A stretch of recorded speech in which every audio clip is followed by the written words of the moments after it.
Hello everyone, happy 2020.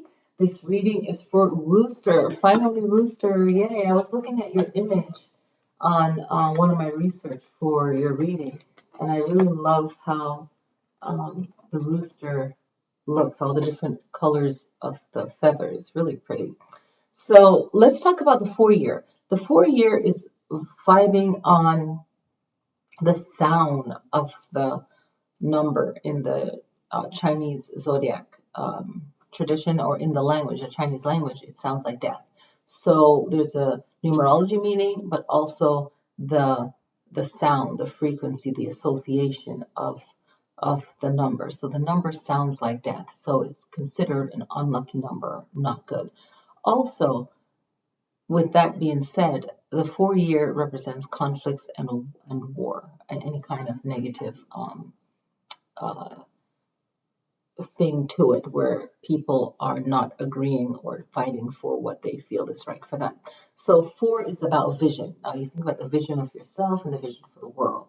It's about limitation. So when I started defining it in this term, it reminded me of Saturn, where Saturn has restrictions, limitations. It could be perceived as good or bad, but you're learning that lesson in life so that you can become stronger, wiser, meet your goals in a shorter period of time with that Saturn energy. But the 4 is associated with Uranus, which is all about our liberation, our freedom path. Okay, so it's people really fighting for what they want in life. Now, the 4 represents, like I said, vision, limitations, our priorities. What's your priority? Restrictions, management, how we manage ourselves, how we manage time. Restrictions, is this restriction good for me? Is this restriction going to help me to grow and to think a new way? Our effort or the efforts of others, is it good for us? Is it bad? Determination, what's my goal? Did I work this out? Did I manage it correctly? So with this 4-year, 2020, 2 plus 2 is 4, it's about organization, right? It also breaks down to that, if we really think about it. Work related, so that we can survive financially, but also what's the humanity work that's associated with it, and how things work, right? How things work. What are we working towards? What's that something that we're working towards? And whatever it is that people are working towards as a collective, or separately in different views, different groups, it's working towards something that means a lot to us. So when you look at 4 relates 4 relates to Uranus. Uranus relates also to the sun.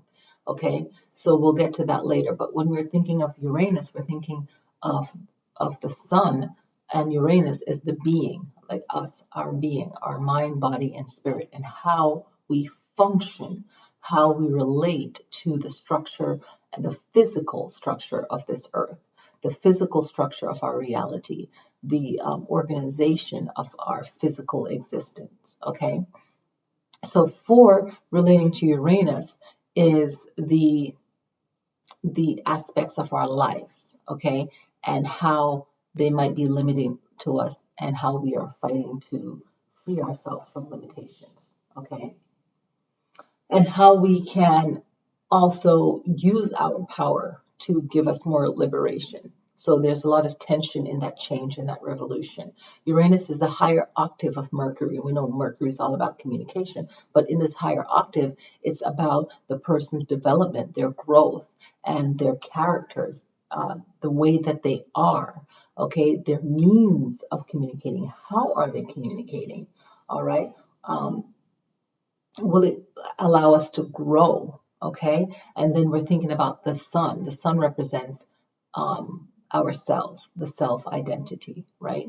Kind of like an Aries is about the self, the I am. So who am I? I am, right? Je suis, I am. So it's like that divine self within you is trying to not be oppressed. Okay, so the sun is the self, and Uranus is the liberating path. So it's people awakening to that, kind of like that Aquarian mind, where an Aquarius will feel, if there's any kind of limitation in the time that they were born in, they will feel like this is backwards. I'm not alive in the correct time, because this doesn't make any sense, right? So Uranus doesn't want anything that keeps them in limitation. They want that freedom. They want people's mind to be awakened to themselves and not live in fear, but live within a, a balanced control, if you will, of self and understanding. Okay. So with that said, whenever we're looking at different cultural astrology, some things will definitely add up, but everyone's zodiac chart is built in such a way that you can relate to many different people. Like say, if you don't get along well with Rabbit, because Rabbit is your secret friend. Okay, so Rabbit is Rooster's secret friend. So it's someone that people won't think is your friend, but you can learn a lot from them. Now, another example, Dog and Rooster, another Rooster like yourself, might not get along very well. Okay, you might, you'll just kind of clash, right? So say for instance, you're told you don't get along with Dog, but someone is born in the year of the dog, and you get along well with them. In their Western astrology, you'll match up, or your Vedic, you match up. Your strong friends will be the dragon, snake, and the ox. You're not a friend of the rat, but you'll have a medium year, a 3 out of 5 year. So it'll be a good year. And you want to incorporate your feng shui. You want to really work on what is advised in your reading and what you feel always intuitively for all signs. Using your intuition is big. Okay, this is where your meditation and your daily practice comes in. Your lucky number is 7, 5, and 8. Your lucky direction is west, northeast, southeast, and southwest. Okay, so finding out which direction works best for you. Maybe you have good experiences in one area of town. Maybe your spirit doesn't vibe with the eastern side of town. Okay, maybe it vibes better. You feel better. Maybe you don't want to live in the eastern section. Maybe on the edge of the eastern section. But you make that judgment based on the style of the neighborhood, the vibe of the neighborhood. But you usually feel connected. And hopefully it's not just what you're taught to think or whatever, but hopefully it's your own personal vibe and not a needy vibe. That's what I'm looking for. It's not a clique or needy vibe. It's just where you feel energetically more prosperous and happy. So another way you can use your lucky direction is your door facing that direction if you have the choice. And there's other feng shui things you can do if the entrance of your home is normally supposed to line up, if you can, in your favorable direction. Okay, that energy flow to you. Everything is energy. So your health, some of you may have operation. Your health is a number 2 out of 5. So you really want to do your best to get your regular checkups, make it a part of your life if it's not. Avoid any kind of deep waters. That's what is said, is to avoid that. Any kind of dangerous sports that involve water or anything like that's dealing with deep waters. Your health is good this year. For some of you, an operation may be needed, and just keeping good check of your health. Another effect of your health could be family-related stress. So you want to set boundaries, very important. Your career is a number 3, so definitely use your intuition and do what is best. Seek advice if you feel that you need it. Really go for what works best for you, because that's going to overall affect your health and your happiness, your emotions. So even if you have to do something that is not your favorite thing, but you can save up so that you can work towards the real thing that you want. So this is a 4-year. It's not a lucky year in general, because you're not a friend of the rat. So that energy is going to make you and other signs who are not the friend of the rat to really work towards what it is that they really want, and be mindful throughout the year. For a lot of you, your money and your wealth is a number 4, even though you don't vibe with the rat. If you like, for everyone that is going into the rat year, even getting a pendant. This one is the pig, but you can get a pendant or a statue put on your desk of a rat in your money altar. So it's being in vibe with the year. It's another practice that can be done. Okay, within your feng shui on your work desk or on your money altar. So this year, if you have the means, and even if you have the means, helping out with charity or volunteering your time will be really beneficial for you, Rooster, and others this year. Autumn is your thriving season. Every zodiac has their strong element that they should work with, and their season that they should really take advantage of opportunities in that season, because you want to thrive yourself, but this year's a year for you helping others. Okay, so helping others will be very good. Helping someone that's younger than you. If you're a senior and you are a rooster, helping someone out financially, that's your grandchild or cousin. Maybe things in society and circumstances will prevent that person from paying for a certificate or their education. Something within the government might be off. So your financial support will be needed for someone that in your family or someone that you care for. Okay. So being there for them will be good. For a lot of you, your love relationship will be a 3, whether you're married or you're single. If you're married, then take care of that relationship naturally. If you're single, it's all about not forcing something to be and really feeling the connection between that person. So knowing the difference between, oh, I really like the person, or if the person's right for me, so you don't end up with any kind of commitments that you don't need. Your perfect partner in relationship and love is the ox or the snake. Okay. So it's not typically a year for love for you guys. So it's more about you focusing on your personal happiness and what you can do for others.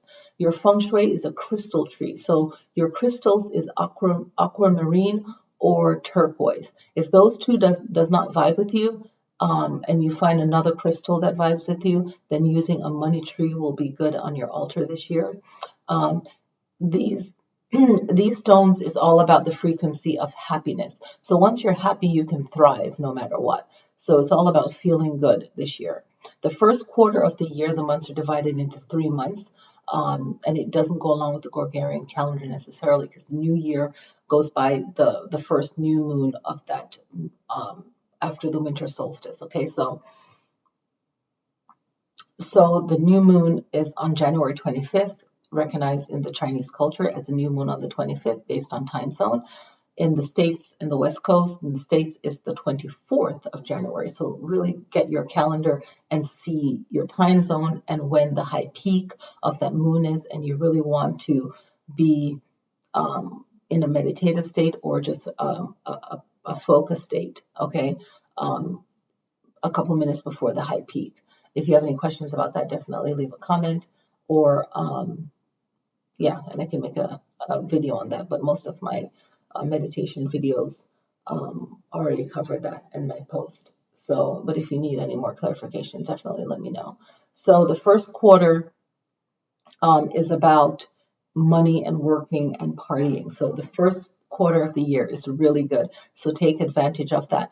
Getting rid of any kind of bad relationships or association is really good. So, clean up your friends list. A lot of times people will be upset when this happens, but if they're not on the same path as you anymore, you can still keep some, but the ones that you need to get rid of.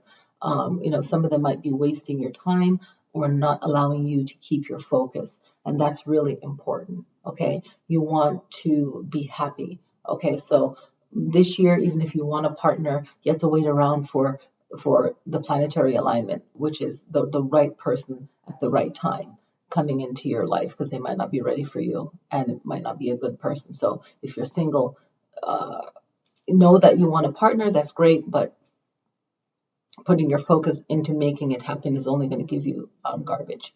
The second quarter is about planning for your future, okay? Trusting yourself, really thinking a lot about what you want. Use May to problem solve and to get yourself even more stable. For some of you, if you're not stable, you want to get stable. Don't rush into any kind of living situation or any kind of commitment relationship situation. Your money is good and you want to be safe with your money. You want to make sure that you're keeping yourself happy. And if you're married, spice up your relationship. If you're dating someone that you care for, have fun, but it might definitely not be something that you want to invest in for a long time. It might be the right person at that moment. Keep being charming. End relationships on a good note if you don't need them as a partner or a friendship. In the third quarter, you want to know what your future plan is, because in the second quarter you should have been really goal thinking and planning out your future. So in the third quarter, you should already know what you want. You should have already done all of your research and have things together. You should be enjoying your summer, and especially the end of the summer into the fall. You want to sign up for programs that will help further your career. Maybe you're learning something. Maybe it's an immersion class, or it's a certification that can add to your degree. Whatever. You got to just get the knowledge that you need. So you're just adding something that will give you respect in your field because you worked hard for it and you earned it. So you have that information and it's within your social group, your social work group, okay? And you want to wait for that planetary alignment for love and money. Very, very strong, okay? Like I said again, if you're single, you really want to be careful not getting committed just because you want to fall in love. All right. The fourth quarter is about family issues, grief. Maybe someone passes away. Maybe there's some kind of illness. So just look out for that, and see what the situation is. Stay out of any kind of serious planning where maybe someone wants you to commit to something, but maybe the group is not willing to work hard enough towards it, and you're going to be the one stuck with the work. So sometimes a group project might not be the way to go. Okay. So maybe there could be some moving at the end of the year, some kind of new situation that'll make it more relaxing and successful for you and less stress. Okay, you want to keep all of your love relationships very cool, very balanced, not really trying too hard to make something that it is not. Okay. Some of you may find love at the end of the year, some of you won't, but the main message is that you don't make things happen. You vibe with the year. You allow things to naturally happen, Rooster. And you're very focused person, so you know what you want. You're going to be on point. And another cool thing about roosters, naturally, they're very spiritual, where they can really clear themselves of negative energy, whether physical or spiritual. So they're very much a strong force to really clear their path of any kind of negativity. So just knowing that, and if some of you are lost in this life and don't realize that, you have the power to really get rid of negativity, both spiritually and physically. Okay, so thank you guys. I hope you enjoy this reading. Have a wonderful 2020, and I'll see you guys in the next video.